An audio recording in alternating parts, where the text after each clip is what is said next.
BFM Business, 15h, 18h, Intégral Bourse, l'émission 100% Bourse.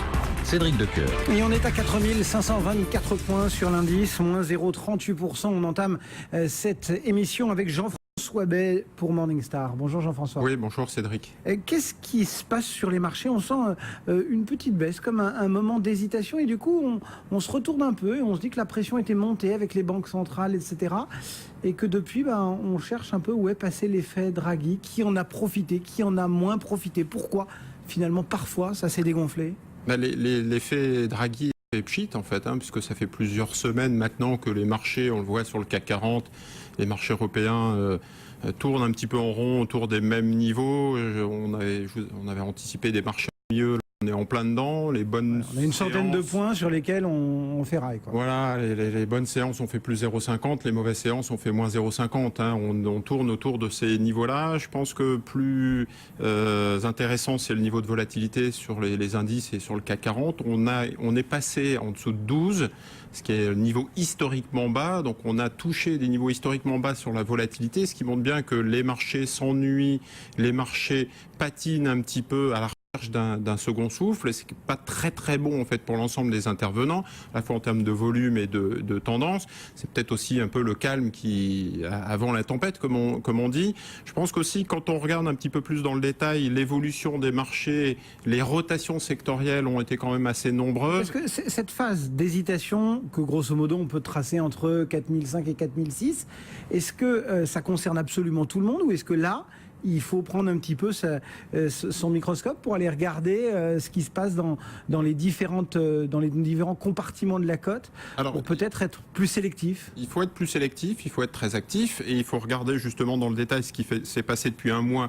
Est-ce que les valeurs ont profité de l'effet Draghi? Oui, on s'aperçoit qu'il y a certaines valeurs comme Accor, Schneider, Total, Sanofi qui ont fait entre plus 2, plus 3, plus 6, plus 7% sur un mois. Et quand on regarde dans le détail les valeurs qui ont souffert depuis un mois, c'est des valeurs comme Carrefour, Orange, Société Générale, Alcatel ou EDF qui ont fait jusqu'à moins 17%. Moins 3, moins 4, donc très clairement négative. Alors on se dit c'est sans doute value, growth, et cyclique, défensif. Je pense que c'est plutôt entre l'international et la France, c'est-à-dire les valeurs qui sont... Ça veut dire qu'on revient à l'ancienne grille de lecture? Oui, on revient à l'ancienne grille de lecture. La croissance n'est pas chez nous. La croissance n'est pas chez nous, la France patine, la croissance est plutôt à l'international. C'est vrai, puisque les États-Unis sont à plus 3%, l'Allemagne sera plus 2,5%, mais l'Angleterre à plus 3%, et puis des pays d'Europe du Sud, et en particulier la France, ont vraiment, marquent le pas, ont vraiment des difficultés. Donc on retrouve cette lecture. Des valeurs internationales dans le CAC 40, comme Total, Sanofi, Air Liquide et Sealer, ont plutôt tendance à tirer leur épingle du jeu. Des valeurs très domestiques, EDF, Société Générale, Orange ou Carrefour, marquent le pas. Alors, est-ce qu'il faut regarder en fait cette grille de lecture? Je pense que c'est lié aussi aux chiffres qui viennent de sortir sur les PMI. La zone euro est vraiment en difficulté. On a cette dichotomie. L'Allemagne, je le disais, sortira à 2,5% de croissance cette année, 0,8 au premier trimestre, 0,7 sans doute ce deuxième trimestre. Et puis nous, la France, c'est sans doute l'élève un petit peu malade. On en a déjà parlé. On n'a pas les produits premium de l'Allemagne. Ouais. On n'a pas les produits low cost de l'Europe du Sud qui gagnent beaucoup en compétitivité. Si vous regardez les gains de compétitivité et les coûts salariaux, c'est l'Europe du Sud qui fait énormément d'efforts, pas du tout la France. Et donc on a un indice PMI qui était déjà en dessous de 50 et qui replombe à 48 sur le mois de juin. Et pour le moment, il n'y a pas vraiment de fenêtre d'amélioration, on est bien d'accord. Cette tendance risque véritablement de se poursuivre. Alors, la zone euro, je pense que les mauvaises langues disent la BCE, c'est normal, a sorti le bazooka, mais c'est parce que ça allait tellement mal et que les conditions de crédit, il n'y a pas de demande de crédit, les conditions sur les banques, les mesures en faveur des banques, elles ont plutôt tendance à renforcer leur bilan qu'à octroyer des crédits. Les mesures de taux de dépôt négatif, ça a déjà été testé au Danemark, en Suède dans le passé, ça n'a aucun intérêt ou très peu. Et puis les plus positives, en fait, disent que ça y est, on a vraiment une anticipation, et donc ils mettent en avant en fait l'amélioration qui vient juste d'être notée le 5 juin, mais qu'il faut laisser un petit peu le temps au temps. On entendait tout à l'heure Grégory Volokin qui nous disait aux États-Unis ça sourit quand même un petit peu. On a ce PIB qui va arriver en milieu de semaine et qui devrait finalement ne pas être si pire que ça entre guillemets. Comment est-ce qu'on arbitre justement sur nos valeurs parisiennes? On joue de la croissance aux États-Unis, est-ce qu'on joue encore les émergents avec le risque de vise et instabilité qu'on voit, y compris sur des questions géopolitiques? Alors, je pense qu'effectivement, les marchés se rendent compte que ça va plutôt bien ailleurs. Les indices en provenance des indicateurs avancés en provenance de la Chine, ça va plutôt bien.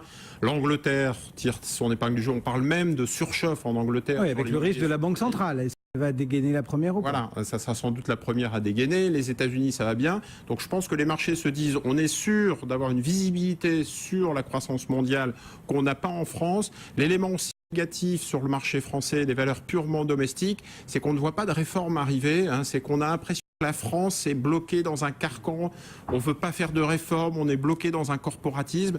Honnêtement, tous les jours, vous entendez parler d'une corporation. Ce matin, c'était les auto-écoles, les taxis, les cheminots, les intermittents du spectacle. On a l'impression que la France ne peut pas être réformée. Un petit mot d'ailleurs sur les intermittents du spectacle.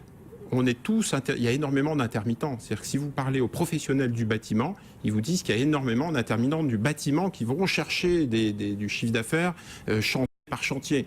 Les intermittents de l'artisanat vont chercher les paysagistes, les menuisiers, etc., chercher des nouvelles sources de chiffre d'affaires. Là, on est un petit peu coincé dans le corporatisme et on ne voit pas comment la France peut changer, se transformer. Et donc, ce qui fait qu'on a un peu cette épée de Damoclès et ce couvercle autour de la conjoncture française qui n'annonce rien de bon en fait à moyen terme, parce que c'est des évolutions qui prennent énormément de temps.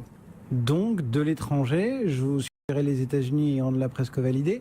Du côté du reste du monde, les émergents, etc., on s'y intéresse quand même? Alors on s'y intéresse tout à fait parce que d'une part, dans un portefeuille, il faut diversifier son portefeuille. Les valorisations sont très attrayantes et on sort en fait d'une rotation justement, rattrapage de l'Europe au détriment des marchés émergents qui est...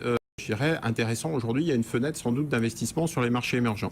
Il faut faire très attention. La gestion flexible, la gestion active est particulièrement à l'honneur en ce moment parce que dès qu'on va entendre parler de tapering, de hausse des taux de la Fed, on va avoir une sortie de haute monnaie de la part sur les marchés émergents qui va se reproduire. Souvenez-vous de ce qui s'est passé en mai-juin 2013. Et il y en a plein qui gardent quand même à l'idée que la BOE, la Banque d'Angleterre, c'est le poisson pilote de Janet Yellen. Tout à fait. Il faut absolument suivre le laboratoire anglais. C'est exactement ce qui se passe. L'importance des mesures qui ont été prises par les banques centrales, le timing qui est observé par les banques centrales et du retrait est suivi en fait, et comme c'est, j'allais dire, un petit peu mimétique, on ne voit pas la Fed faire une erreur, on ne voit pas la BCE faire une erreur, on ne voit pas la banque chinoise ou japonaise faire une erreur. Le premier à se jeter à l'eau, ça sera la Banque d'Angleterre, et donc ça sera un élément très très important pour les marchés financiers. Merci beaucoup pour ce décryptage. Jean-François Bay donc pour Morningstar, le CAC 40 lui